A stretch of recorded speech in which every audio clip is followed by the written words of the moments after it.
certains candidats ont été invalidés, mais aussi pour regarder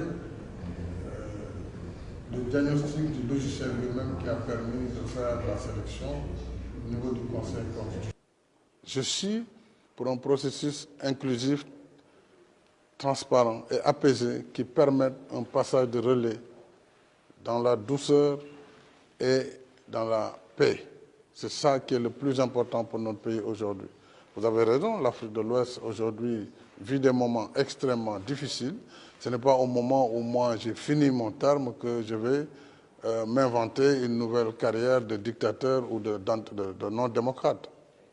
C'est un tableau qu'on peint, mais qui ne correspond pas à mon profil, qui ne correspond pas à ma personnalité et qui ne correspond pas à la réalité. La réalité, c'est que s'il n'y avait pas eu ces contestations crescendo, malgré les manquements, on aurait pu aller vers les élections. Mais appeler à enjamber et à poser le débat pour que l'élection soit plus inclusive et plus transparente, je pense que c'est ça qui est essentiel et non pas un jour après ou 2 mois après ou 3 mois après.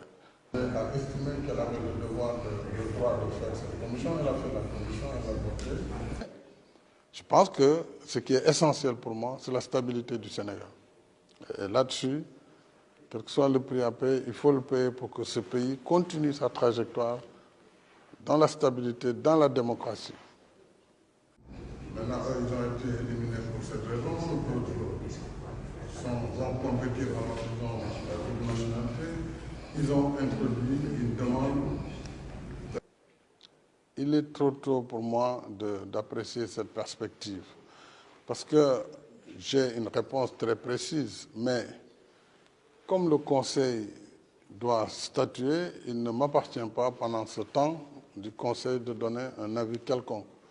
Vous savez, le principe de la séparation des pouvoirs voudrait que chacun reste dans sa sphère et n'interfère pas sur le travail de l'autre. Le président de la République doit être saisi. Il a un délai pour répondre.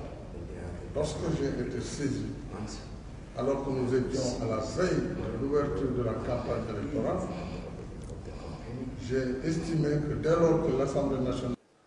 Le dialogue, pour moi, peut démarrer à tout moment, à partir de la semaine prochaine, mais je pense qu'il y a des préalables, si nous voulons qu'il soit une réussite. Et parmi ces préalables, c'est d'abord d'établir la confiance entre les acteurs, et c'est l'apaisement. Il faut apaiser et aller au dialogue. Donc, peut-être d'ici une ou 2 semaines maximum, si les acteurs l'acceptent, je constate avec beaucoup d'intérêt, de plus en plus d'acteurs qui sont d'accord pour l'idée du dialogue, ça veut dire qu'on peut arriver à quelque chose assez rapidement. Faire son travail, si le report est acté ou s'il n'est pas acté, il est rejeté, en ce moment, on avisera sur la suite. Oui, mon rôle en tant que président de la République, pour le temps qu'il me reste à la tête de l'État, c'est de toujours tendre la main et de dire aux acteurs politiques, faites attention, parce que nous ne sommes pas seuls sur la scène. Et si les politiques ne sont pas capables de s'entendre sur l'essentiel, d'autres forces organisées le feront à leur place. Et là, ils perdront tous, le pays avec. Donc oui, il faut contester, il faut dire ce que l'on veut, mais il ne faut pas dépasser les limites qui permettent au pays de maintenir sa trajectoire démocratique. Si on n'est plus en démocratie, on sera dans autre chose. Promulguer ou soit rejeté. Vous voyez que nous sommes dans un temps des institutions